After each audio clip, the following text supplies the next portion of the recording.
Votre émission médicale vous est présentée en partenariat avec santémaghreb.com, le guide de la médecine et de la santé au Maghreb.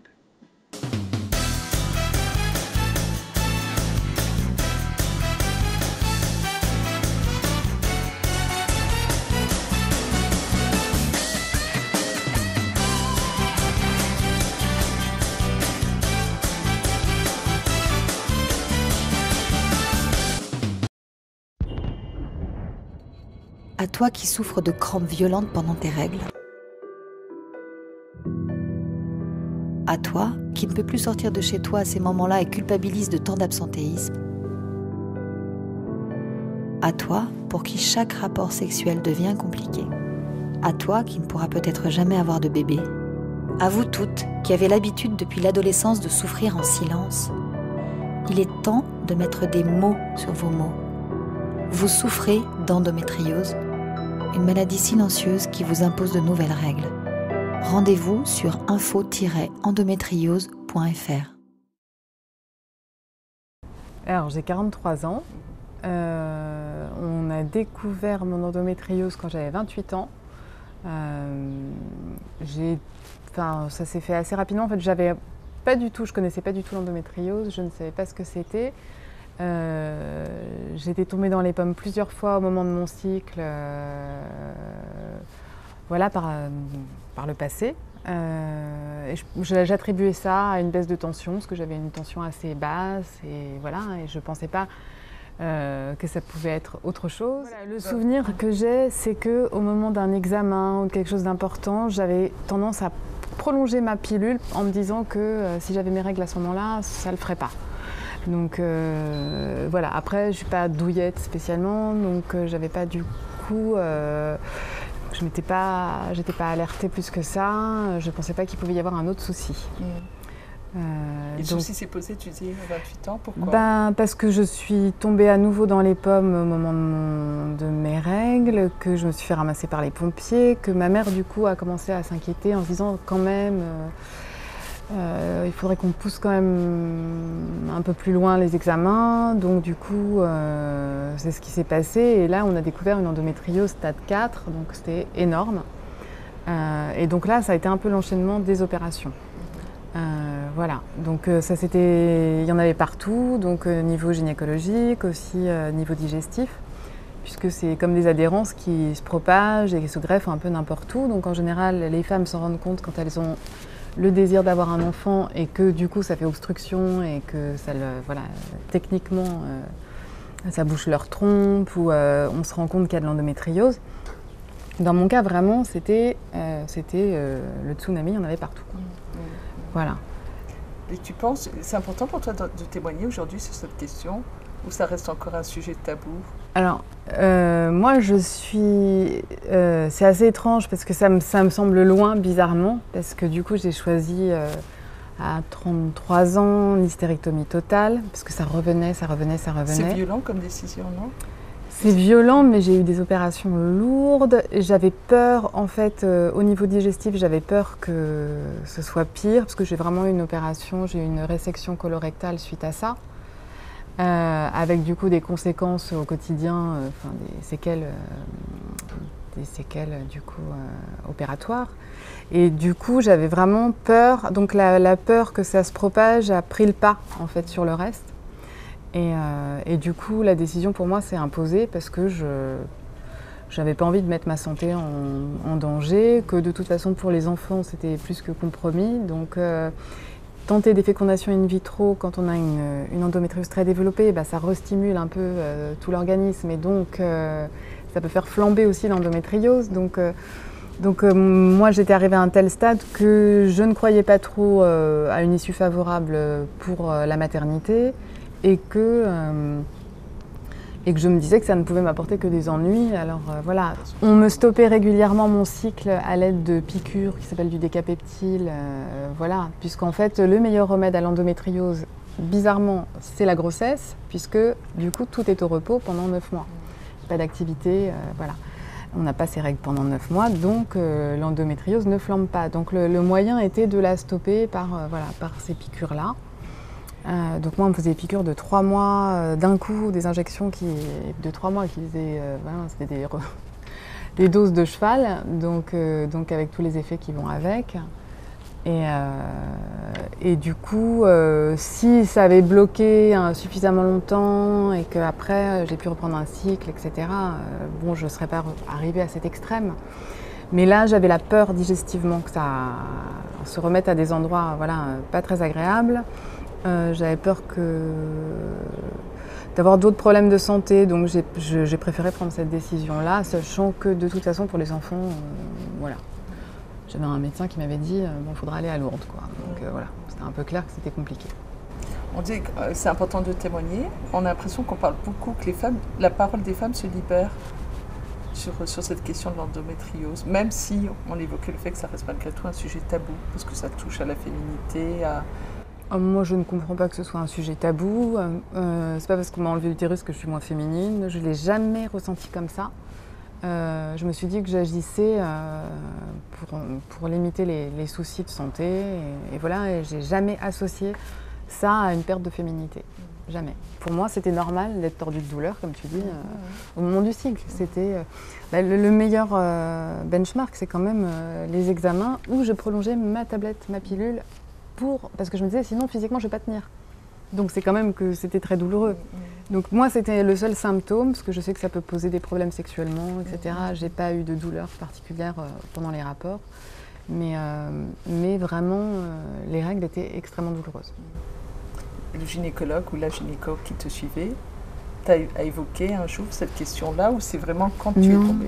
Non. Pourquoi? Parce qu'ils ne connaissent pas, parce qu'ils... Non, mais puis parce que ça vient de moi aussi, c'est-à-dire que je pensais que c'était normal d'être tordue de douleur au moment de ses règles. C'est tout bête. Et tu en as parlé avec ta maman? C'était quoi? Qu'est-ce qu'elle en pensait? Comment elle jugeait l'ado Vanessa, l'ado qui se tordait de douleur? Elle disait quoi? C'est normal? Ta maman n'était pas plus inquiète que ça? Non, c'est normal. Elle-même, elle avait toujours été avec sa bouillotte au moment de ses règles. Donc, non, il y avait... On connaît sur l'endométriose un lien génétique ou héréditaire, à savoir que si sa maman là ou sa grand-mère là, on a de fortes chances d'être... Franchement, j'ai l'impression que ça reste encore un mystère. Moi, j'avais un utérus rétroversé qui pouvait favoriser la propagation des adhérences. Mais à part ça, franchement, c'est mystérieux. Et même les chirurgiens disent que voilà, le moral compte, comme dans toute maladie. Mais non, le fait que ça vous arrive ou pas. Après, le fait que les femmes aient des enfants plus tard aussi joue. Puisque du coup, effectivement, quand on a des enfants très jeunes, le cycle a été mis au repos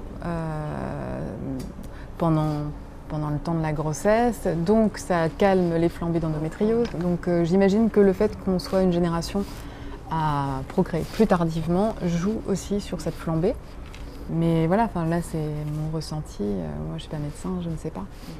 J'ai l'impression qu'on sait peu de choses. En tout cas au moment où moi ça a été détecté, parce que je le mets un peu au passé, parce que comme je suis un peu résiliente et que du coup, moi, quand j'ai plus de problème, il n'existe plus. Je passe à autre chose. Je ne me suis pas repenchée sur la question, mais... Tu as eu recours à plusieurs chirurgies, jusqu'à l'hystérectomie. Aujourd'hui, est-ce que tu as un traitement à prendre au long cours? Oui, parce que comme j'ai 43 ans, du coup, j'ai un substitut hormonal pour compenser l'absence hormonale naturelle. Donc, ça te prend beaucoup, non? Ah non, pas du tout. C'est un petit gel d'œstrogène, c'est rien. Que je me passe sur le bras tous les jours, ça, c'est rien du tout. Je suis plus embêtée par mes séquelles digestives de l'opération précédente que pour ce qui est gynéco. Non, ça va. Je sais qu'il faut que je fasse un peu plus attention à pratiquer une activité physique. Voilà, comme tu sais, je me déplace en vélo, je marche dans Paris, enfin voilà. Mais à part ça, non. Et puis, non, à part le fait de surveiller pour les os, parce que j'ai plus de risques du coup d'ostéoporose, voilà. Mais à part ça, on m'a pas trop alerté sur autre chose, et puis voilà, je vis normalement. Comment tu vas chercher l'information éventuellement dont tu as besoin? Mais je vais plus la chercher, c'est ça le truc. Pourquoi? Parce que c'est au passé. Pour moi, je le mets au passé. Je me dis, voilà, je fais attention globalement à ma façon de vivre et je ne vais pas plus focaliser que ça, on va dire. Est-ce que tu as pensé éventuellement à rejoindre une association qui militent comme ça pour cette cause, l'endométriose. Je sais parce qu'on en a entendu parler, effectivement, le sujet apparemment plus facilement abordé. Il y a des comédiennes connues qui en a parlé récemment. Est-ce que pour toi c'est important de rejoindre éventuellement une cause associative pour se sentir peut-être... Tu vois, je fais un pas en te répondant, parce que moi j'avais tendance à tout mettre, je ne souffre plus, donc ça n'existe plus. Donc c'est un peu mon fonctionnement, c'est pas du déni, mais c'est... Non, ce qui est légitime, parce qu'il faut savoir tourner la page aussi. Voilà, comme ayant un peu tourné la page, du coup j'étais pas dans cette démarche-là. Après, si on me le demande comme tu l'as fait, j'en parle volontiers, parce que si ça peut aider à... Voilà, j'ai pas eu cette démarche naturellement, on va dire, mais je comprends et j'approuve celles qui le font. S'il y avait un message à donner, souvent effectivement les femmes se rendent compte, découvrent leur endométriose souvent quand elles ont un souhait de grossesse et qu'elles n'y arrivent pas, leur dire effectivement d'en parler, peut-être d'évoquer la question. Oui, et puis de ne pas associer, comme tu en as parlé, cette histoire de féminité avec ce problème-là, ça n'a rien à voir. On peut être très féminine, très femme, et voilà, avec ou sans utérus, avec ou sans endométriose. Et voilà, bon après la question des enfants est plus touchy, et voilà. Donc c'est plus compliqué, mais parce que c'est vraiment très personnel. Moi j'ai eu tellement plus peur pour ma santé que ça m'a permis de ne pas focaliser complètement là-dessus. Et après, ben voilà, on peut faire ce qu'on peut quand on a la main, et quand on n'a plus la main, ben voilà, on est obligé d'accepter, quoi. Un message à passer, non ? Un message, c'est de s'écouter et de se dire que c'est pas normal d'avoir autant mal tous les mois. C'est pas parce qu'on est une femme et qu'on a ses règles qu'on est obligé. Voilà. C'est le seul baromètre, enfin me concernant, j'avais pas trop d'autres baromètres. Donc voilà. Encourager effectivement si son gynécologue, par exemple, le mentionne. Peut-être à demander un IRM, enfin peut-être pousser les examens qu'on nous propose pas spontanément, on va dire. Moi, du coup, même les FIV étaient compliquées, donc c'est-à-dire que voilà, personne n'y croyait trop en fait. Mais la question s'est posée tout de suite dès qu'on a découvert. Tu vois, on te dit, ah, vous avez des enfants? Non, on sent le petit malaise. Ah, d'accord.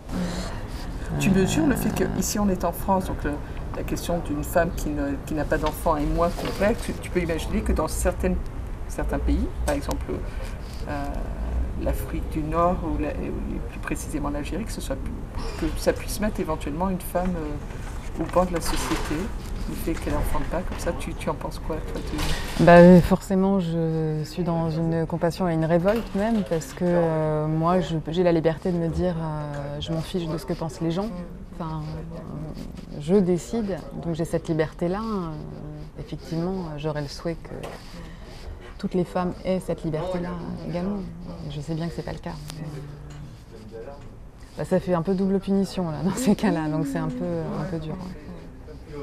Tu vas bien, tu es heureuse malgré tout. Oui, mais oui, et on peut en sortir, même si c'est d'une manière radicale, comme moi. Mais Est-ce que quand tu as traversé cette période difficile, tu t'es fait accompagner par exemple d'un psychologue, de quelqu'un pour te libérer, pour t'accompagner dans cette démarche-là ou pas? Est-ce qu'on en a eu besoin? Est-ce qu'on te l'a proposé? Non, vraiment, on ne m'a pas proposé grand-chose. J'avais beaucoup à faire à des chirurgiens qui sont techniquement très bien, mais la psycho, c'est pas leur truc. Donc non, moi, mais je l'ai fait très peu en fait, très peu. C'était vraiment une période de transition. En me disant que j'avais pas envie d'avoir des choses pas très cool dans mes tiroirs, et voilà. Et puis au bout de très peu de temps, finalement, je me suis dit que je gérais pas si mal et que mais je l'ai fait alors que la sortie était déjà pas très loin. Donc à un moment, je me dis je pensais que je me débrouille pas si mal. Il m'a dit oui. Donc j'ai dit voilà. ça aurait pu, l'autre question indiscrète, pareil, tu ne te sens pas obligée de répondre, ça aurait pu ébranler ta vie de couple ou pas, ce problème de ça? Ça l'a fait, puisque j'étais en couple avec quelqu'un d'autre à l'époque, et lui ne voulait pas adopter, par exemple. Bon, alors finalement, moi, j'ai pas adopté dans ma vie actuelle, mais le fait que je ne puisse pas avoir d'enfant lui posait problème. Enfin, je ne puisse pas lui poser problème. Donc, je dis pas que... Bon, après, moi, il m'a rendu service en partant, ce qui est un autre problème, Mais oui, ça a été... Et là, j'ai trouvé que c'était une culpabilisation terrible. La double peine. La double peine, ouais. Ah ouais, c'est le double effet qui se coule, là, c'est sympa. Non, mais voilà, mais il m'a rendu service en partant. Et si quelqu'un vous fait ressentir ça, c'est que oui, il ne vous aime pas assez ou il n'en vaut pas la peine. Ou les deux. Et dans mon cas, bon débarras. Puisqu'après, j'ai rencontré la personne qui est maintenant mon mari et pour qui ça n'a jamais été la question. Enfin, c'était dit que si jamais il y avait d'autres solutions, bon, on n'a pas été assez motivés pour pousser plus loin. Moi, je pense que j'avais eu mon lot d'épreuves et que j'avais pas envie de rentrer dans ce parcours qui est quand même un parcours du combattant, que j'avais pas assez envie pour ça. Et j'ai eu un rapport au fait d'avoir des enfants très compliqué puisque ça m'est arrivé à un moment où j'avais pas encore envie et où on m'a demandé de me projeter en me disant bon bah là vous faites opérer, en gros ce serait bien que ça traîne pas après. Donc c'était pas la bonne personne, c'était pas le bon moment et sur le moment quand on vous dit c'est maintenant ou jamais, vous dites c'est maintenant. Finalement ça ne s'est pas fait et tant mieux puisque je ne suis pas restée avec la personne qui était là au moment où on a tout découvert. Conclusion, tu es une femme heureuse aujourd'hui. Oui, Quoi qu'il se soit passé. Oui. Et puis il ne faut pas se laisser culpabiliser par personne. Enfin, il n'y a pas de quoi culpabiliser. Merci pour ce témoignage. Merci beaucoup. Je t'en prie. Et ce soir, je voulais qu'on aborde une question que l'actualité a relayée récemment. Une maladie que moi je connais un petit peu, que j'ai découvert en allant préparer cette émission. Une maladie qu'on appelle l'endométriose. Alors, c'est une maladie qui touche spécifiquement les femmes, c'est ça? Oui, ça touche que les femmes. Que les femmes. Que les femmes. Et on en parle aujourd'hui parce que, vraisemblablement, énormément de femmes en souffriraient. On estime en France à 10%, donc une femme sur 10 qui souffrirait de cette maladie. Alors, on en souffrait vraisemblablement, c'est une maladie qui est méconnue. Elle consiste en quoi, cette maladie? Elle touche qui? Elle n'est pas très connue, effectivement, parce qu'on s'y est intéressé que peut-être depuis 20-30 ans. Avant, on ne la connaissait pas, on ne savait pas qu'elle existait. Et puis, avec le temps, on l'a découverte. Et en fait, les femmes, tous les mois, ont des menstruations, donc les règles. C'est une desquamation de ce qui est dans l'utérus. Donc, à l'intérieur de l'utérus, il y a une muqueuse qui pousse au fil du cycle menstruel. Et à un moment donné, il va y avoir une chute hormonale, une baisse des hormones de la femme dans le sang de la femme. Et du coup, à ce moment-là, il y a les règles qui apparaissent, donc il y a des menstruations. Ces menstruations, c'est quoi? C'est des cellules qui sont à l'intérieur de l'utérus, une espèce de membrane donc qui coule, qui tombe. C'est rouge parce qu'il y a des vaisseaux sanguins qui s'ouvrent. Donc il y a quelques globules rouges qui descendent avec ces cellules. Et donc cette muqueuse s'appelle l'endomètre. Donc c'est l'endomètre qui pousse tout au long du cycle.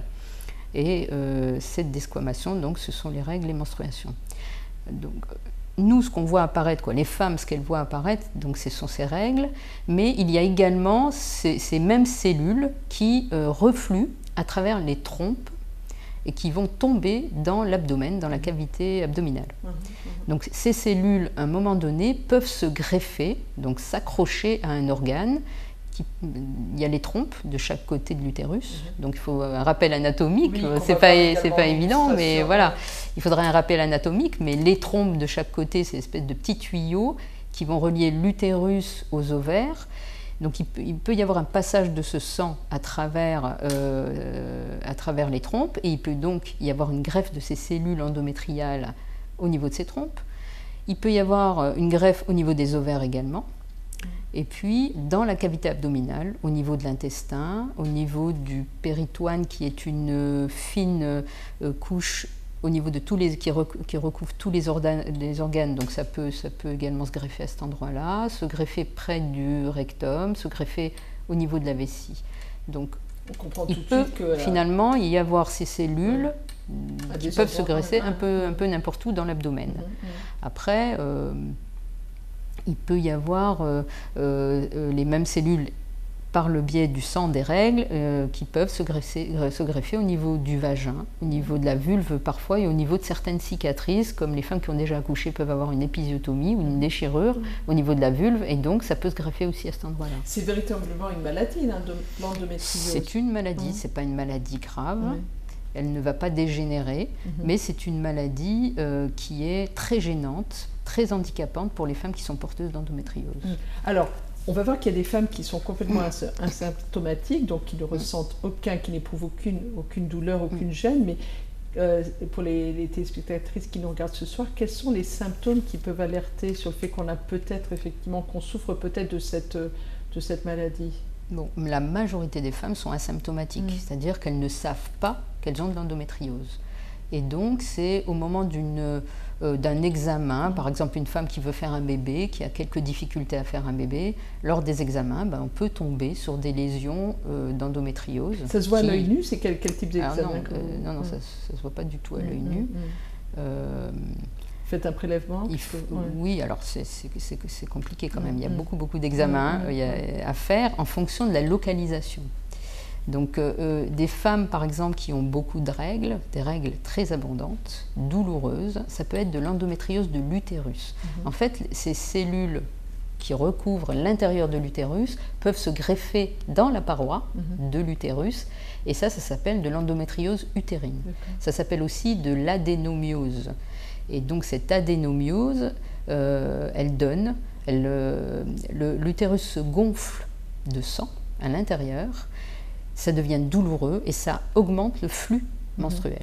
Donc les femmes peuvent venir pour une augmentation du flux menstruel, pour des douleurs de règles importantes et invalidantes. Donc ça c'est un des signes. Et puis après, il y a des femmes qui peuvent avoir mal à n'importe quel moment du cycle. Elles ont des douleurs pelviennes chroniques, sans trop savoir pourquoi.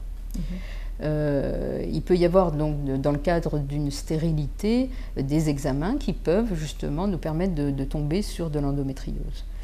Ce qu'il faut savoir, ce qu'on n'a pas dit, c'est que cette maladie, elle est hormonodépendante. C'est-à-dire que s'il n'y a pas d'hormones sécrétées par les ovaires, il n'y a pas d'endométriose. Donc l'endométriose apparaît au moment de la puberté, après la puberté, et va disparaître à partir de la ménopause, puisque les ovaires ne vont plus travailler, il va y avoir une diminution des sécrétions hormonales ovariennes, et donc là, il n'y a plus d'influence hormonale. Donc voilà, donc finalement, l'endométriose, à un moment donné, elle a une fin.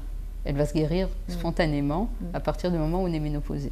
Et d'ailleurs, vous disiez c'est une maladie, on disait c'est une maladie méconnue, mais souvent effectivement un peu sournoise, parce qu'on la découvre, on la diagnostique souvent à l'issue d'examens qui n'ont rien à voir avec une recherche d'endométriose. Je disais que souvent c'est à l'occasion de célioscopie ou de...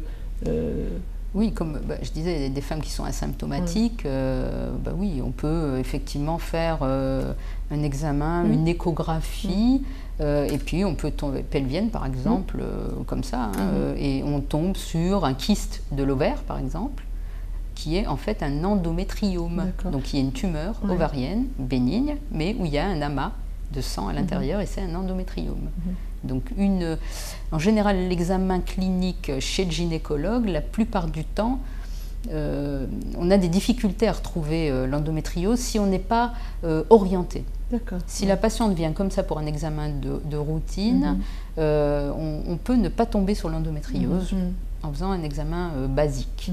Par contre, si on est orienté, là, effectivement, on peut peut-être aller chercher, lors de cet examen, des signes. Une femme qui a mal lors des rapports sexuels, elle peut avoir de l'endométriose dans le bas de l'abdomen, derrière l'utérus. Il y a des ligaments qui s'appellent des ligaments utérosacrés. Parfois, au niveau de ces ligaments, se greffent ces cellules, donnent des petits nodules, et lors des rapports sexuels, lorsque c'est à la pénétration profonde, lors du mouvement, lors du rapport sexuel, qu'elles peuvent avoir mal. Ça s'appelle la dyspareunie. Et donc une femme qui vient consulter pour dyspareunie, nous, à l'examen, au toucher vaginal, quand on l'examine, on peut aller ressentir ces ligaments utérosacrés un peu indurés et à la pression douloureux. Donc on reproduit la douleur. Donc là, on se dit, tiens, elle a des signes d'endométriose des ligaments utérosacrés. Donc c'est en fonction aussi, donc en dehors du fait que soit elle n'a pas de symptômes, découverte fortuite, soit elle a des symptômes, donc ils sont très variés, et en fonction de ces symptômes, on va examiner, on va être orienté et donner des examens complémentaires. On peut faire une IRM du pelvis aussi. L'IRM du pelvis permet d'aller rechercher des nodules d'endométriose au niveau du pelvis. Donc ça, c'est important également. Et est-ce que les règles douloureuses, par exemple, sont une orientation quasi systématique ou un soupçon d'endométriose, ou il peut y avoir d'autres... Assez souvent, en fait. Avant, on disait que avoir des règles douloureuses, c'était normal. En fait, c'est pas normal. Une femme, c'est pas parce qu'elle a ses règles qu'elle doit avoir très mal au ventre. Et avant, les mamans disaient, bah, c'est normal, tu as mal au ventre parce que tu as tes règles. Mais il y avait des femmes qui ne pouvaient pas aller travailler, qui étaient vraiment très invalidées par ces règles. Et en fait, non. Une femme qui a trop mal pendant ses règles, c'est pas normal. Il faut aller voir si c'est pas de l'endométriose. Ça peut être ça. Alors, on reste sur la question des règles douloureuses, par exemple. Est-ce que la pilule, par exemple, la mise en place d'un traitement tel que la pilule peut participer à réguler les règles? Ah ben oui, la pilule, ce sont des œstrogènes et de la progestérone qui sont donnés à des doses constantes. Du coup, elles mettent l'ovaire complètement au repos. Donc la patiente, ses ovaires ne sécrètent plus rien. Ce sont des hormones qui sont venues de l'extérieur.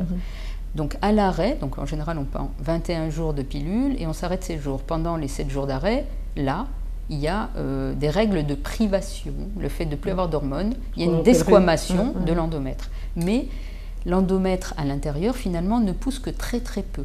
Donc la desquamation est peu importante, donc les femmes ont dû remarquer que quand elles prennent la pilule, il y a très peu de saignements. Les règles sont peu abondantes, les ovaires ne travaillent pas, donc pas de douleur ou peu de douleur. Donc ça peut être effectivement un moyen de traiter l'endométriose de l'utérus, par exemple. L'adénomiose peut être traitée comme ça. Les règles abondantes, les règles douloureuses peuvent être traitées comme ça, si c'est dû à l'endométriose. J'avance un petit peu, on parlait du diagnostic, on a vu les symptômes, on a vu que le diagnostic était fait souvent de manière fortuite. Est-ce qu'on se pose souvent la question d'une recherche d'endométriose dans le cas d'infertilité ou de stérilité? Alors nous, bien sûr, quand on fait un bilan de stérilité, on va demander effectivement une échographie pelvienne, donc on peut tomber sur des lésions de l'ovaire, et ça se voit à l'échographie. On demande une hystérosalpingographie, c'est du liquide qu'on introduit, qu'on envoie dans l'utérus, qui passe par les trompes, et qui passe après dans l'abdomen, on fait des radios et on voit si les trompes sont perméables. Et parfois, on voit des images typiques d'endométriose des trompes. Et donc ça, justement, ça peut nous orienter vers une endométriose tubaire. Et puis, après, les autres examens, c'est l'IRM du pelvis, pour voir s'il n'y a pas des petits nodules dans le pelvis qui pourraient entraîner une attraction de l'ovaire, coller l'ovaire à la paroi et être loin de la trompe, donc il n'y a pas de contact. Par exemple, ça peut être à l'origine de stérilité. Après, l'examen vraiment qui va nous donner le diagnostic de certitude, en fait, c'est une cœlioscopie. La cœlioscopie, ça se fait sous anesthésie générale. On introduit une caméra au niveau du nombril. Et donc, on va voir ce qui se passe réellement dans l'abdomen. Et on peut faire des petits prélèvements, déjà, pour faire une analyse histologique, avec un microscope. On regarde exactement les cellules, si c'est bien des cellules dues à endométriosique. Et ça nous permet, quand on fait une cœlioscopie, d'enlever certaines lésions. Mais en général, qu'on va analyser, oui, puis on enlève des lésions, parce que ça peut créer, l'endométriose peut créer des adhérences, c'est-à-dire des accolements entre la trompe et l'ovaire, la trompe à la paroi utérine, la trompe à la paroi abdominale, etc. Donc ces adhérences, elles peuvent être enlevées au moment de la cœlioscopie, par exemple. Est-ce que c'est une maladie qui peut évoluer vers un tumeur éventuellement si on ne la prend pas en charge relativement tôt ou si on laisse s'installer le... Oui, comme je le disais, c'est une maladie qui est bénigne, donc ça peut donner des tumeurs ovariennes, des kystes de l'ovaire bénins qu'il faut parfois enlever. Ça peut donner des nodules, des espèces de boules dans le ventre. Je disais le ligament utérosacré, donc il y a une petite boule. Voilà, ça donne des nodules également, ça peut donner des nodules au niveau de la cloison entre le rectum et le vagin. Et parfois, certaines femmes, au moment des règles, ce nodule se gonfle de sang, puisque c'est des cellules du sang des règles, se gonfle de sang, et quand elles vont aux toilettes, qu'elles vont à la selle, elles ont mal. Ça s'appelle une dyschésie, elles peuvent avoir mal, par exemple. Ça peut se greffer au niveau de la vessie, et ça peut donner des urines rouges, sanglantes. Donc parfois, il faut aller faire une cystoscopie pour aller voir la vessie. Donc voilà, en gros, les examens qu'on fait, en gros, pour rechercher l'endométriose. Est-ce qu'il y a des facteurs d'hérédité sur cette maladie ou pas? On ne connaît pas l'origine du problème. À ce jour, on ne sait pas. On ne va pas courir tout de suite consulter si dans sa famille, dans ses proches, on a quelqu'un qui a... C'est vrai que souvent, la maman qui a eu mal pendant ses menstruations, la fille aussi a mal. Alors est-ce que vraiment c'est l'hérédité? Est-ce que voilà, on ne sait pas. Parce qu'aujourd'hui, on a plein d'hypothèses, mais on ne sait pas réellement quelle est l'origine réelle de la maladie, de l'endométriose. Et donc... l'hérédité, c'est encore point d'interrogation. On ne sait pas réellement si c'est dû à ça. On accrédite beaucoup en facteurs aussi les facteurs psychologiques. Oui, c'est vrai que souvent on dit tiens, les femmes qui ont de l'endométriose, elles ont un profil psychologique particulier. Mais voilà, quoi, répondre formellement, je ne pourrais pas répondre formellement parce que c'est toujours, tout est en attente d'explication. Est-ce que réellement le psychisme influe? Non, je pense que c'est plus le fait que ces femmes souffrent, parce que les endométriosiques, elles souffrent beaucoup, donc après, c'est vrai qu'elles, finalement, à force de souffrir, elles ont un psychisme particulier, parce qu'elles se replient sur elles-mêmes, plus personne ne comprend leur souffrance, et même parfois certains médecins, même gynécologues qui ont pas l'habitude de l'endométriose se disent elle simule, elle n'a pas réellement mal, elle n'a rien, l'examen on ne retrouve rien. Donc effectivement, c'est des femmes qui souffrent beaucoup et tant qu'elles ne tombent pas sur le médecin qui a reconnu la maladie, elles errent comme ça de médecin en médecin sans découvrir la maladie et sans pouvoir traiter réellement la maladie. Maintenant on sait, on connaît la maladie, on ne connaît pas ses origines encore, on cherche et quand on questionne, beaucoup de femmes ont mal et c'est vraiment quand le gynéco cherche et questionne et parfois on se dit tiens, on tombe de l'endométriose chez une femme qui ne s'est jamais plainte. Donc voilà, c'est quand on cherche, on trouve. Et les traitements, aujourd'hui on a vu les symptômes, les traitements existants, on a vu les traitements qui peuvent soulager, la pilule. Oui, alors la pilule effectivement soulage, il y a le même type de traitement mais à base de progestérone pure, donc les progestatifs peuvent soulager également. Après, il y a des traitements alors qu'on ne donne pas comme ça, comme vraiment thérapeutique. On le donne en général avant une intervention chirurgicale, quand on a fait le bilan des lésions et qu'on pense qu'il y a beaucoup de lésions, qu'il va falloir opérer cette patiente, faire une célioscopie et aller enlever les lésions. On peut donner des médicaments qui sont des analogues de la LHRH. La LHRH, c'est une hormone qui est sécrétée par le cerveau de la femme, par l'hypophyse, et du coup, ça va bloquer, le fait de donner un analogue, ça va bloquer les sécrétions hormonales, donc les ovaires vont être au repos, ça crée une ménopause artificielle. Du coup, plus rien ne fonctionne du point de vue hormonal, des hormones sexuelles de la femme, ça met au repos l'ovaire, au repos les organes génitaux, et ça fait fondre, si je peux m'exprimer ainsi, ça diminue, ça crée une résorption de l'endométriose et les lésions sont moins grosses et plus faciles à opérer. Mais ces traitements-là ne peuvent être donnés qu'au maximum 6 mois. Pourquoi? Parce que ça va créer une ménopause artificielle. La ménopause, c'est la sécheresse vaginale, une sécheresse de la peau, l'ostéoporose, donc les os qui sont moins solides, des bouffées de chaleur, donc tous les effets secondaires d'une ménopause. Donc une femme jeune qui a 25 ans, 30 ans, qui n'a pas d'enfant, on va lui créer une ménopause. C'est vrai qu'elle est surprise par ces symptômes. Donc c'est vraiment en préalable à une chirurgie. On ne donnera pas les analogues de la LHRH comme ça, de façon sur une longue durée. Et on parlait effectivement de traitement chirurgical. Est-ce qu'après la chirurgie, on peut envisager éventuellement une grossesse ou pas, ou Oui, alors on essaye de traiter, d'éradiquer les lésions, d'assécher les lésions, parce que parfois on ne peut pas les enlever. L'ovaire, un kyste de l'ovaire par exemple, on va aspirer le kyste, ouvrir le kyste, on va essayer, avant on essayait d'enlever les parois du kyste, mais ça enlevait un gros potentiel ovarien. Et du coup, ça diminuait les chances d'avoir des bébés. Maintenant, on brûle, on a des techniques spéciales pour brûler l'intérieur donc les lésions, simplement, et on laisse le kyste en place. Mais on brûle ces lésions. Et après, on demande à la dame de tenter de faire un bébé naturellement. Et si vraiment elle ne peut pas, elle va avoir besoin de la procréation médicalement assistée, donc de la fécondation in vitro, très probablement. Donc il y a beaucoup plus de fécondation in vitro chez les femmes qui ont d'endométriose du pelvis, des organes génitaux.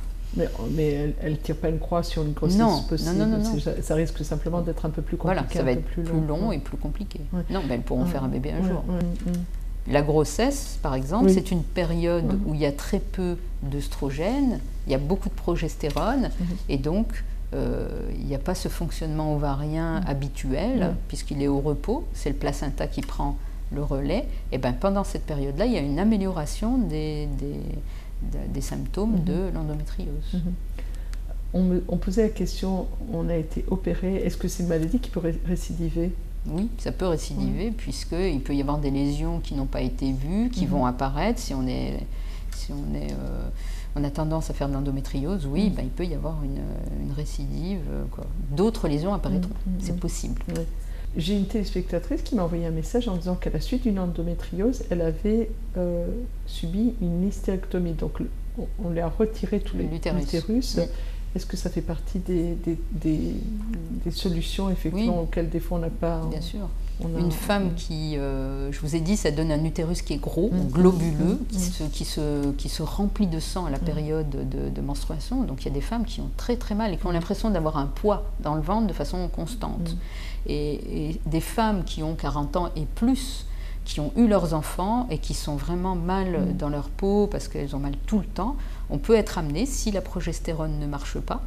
Alors dans des cas comme ça, on a un stérilet qui libère de la progestérone. On peut tenter de mettre ce stérilet dans l'utérus qui va libérer la progestérone dans les parois, au niveau des parois, et donc qui peut aider à calmer les symptômes. Mais parfois ça ne suffit pas.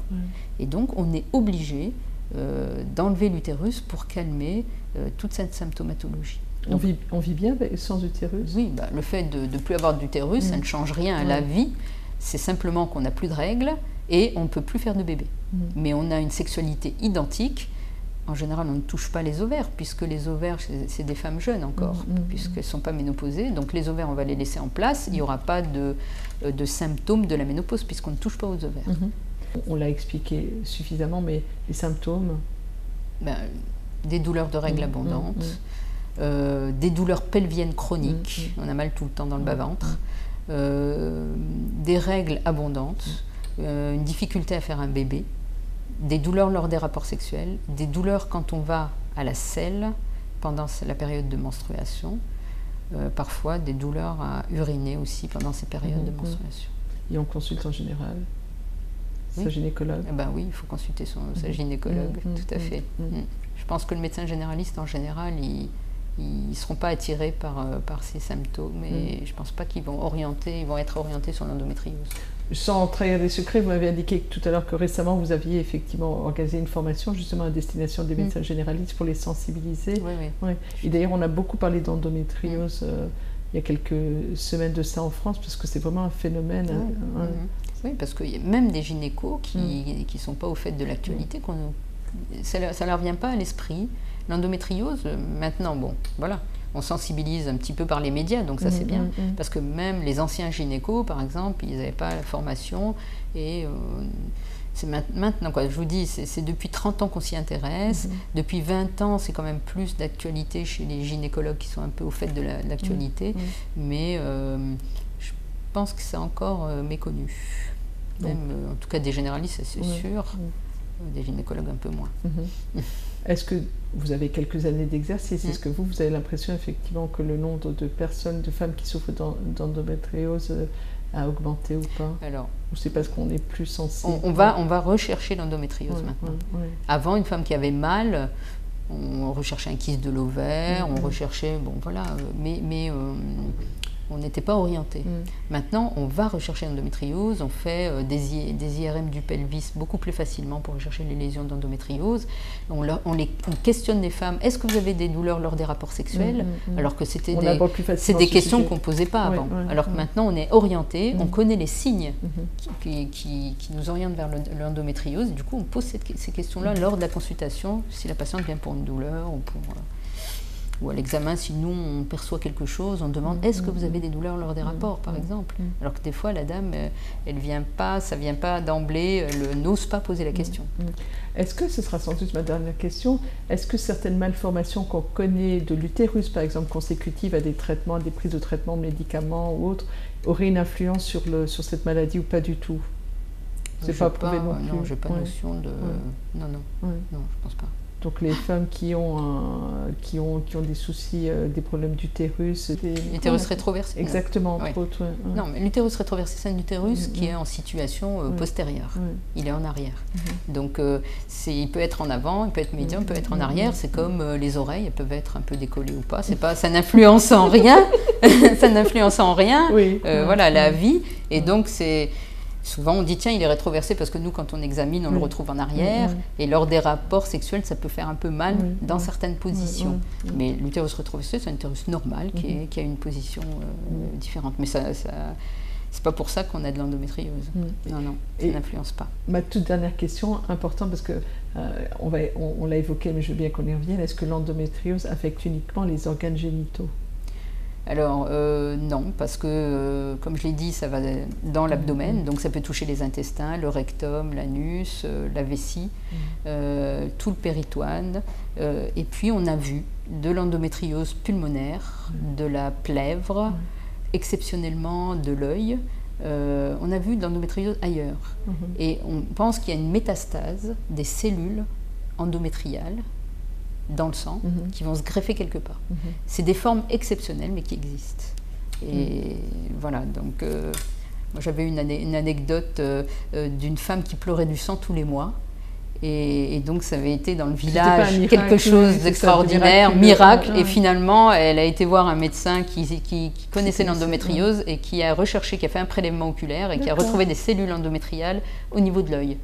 Et donc en donnant un traitement progestatif, il a arrêté les saignements. Merci. À bientôt. Et puis je vous rappelle qu'effectivement, si vous avez besoin d'un bon gynécologue, j'ai une adresse que je peux vous suggérer. Voilà. Merci Dr Messaoudi, à très bientôt. À bientôt pour une prochaine émission. Avec grand plaisir.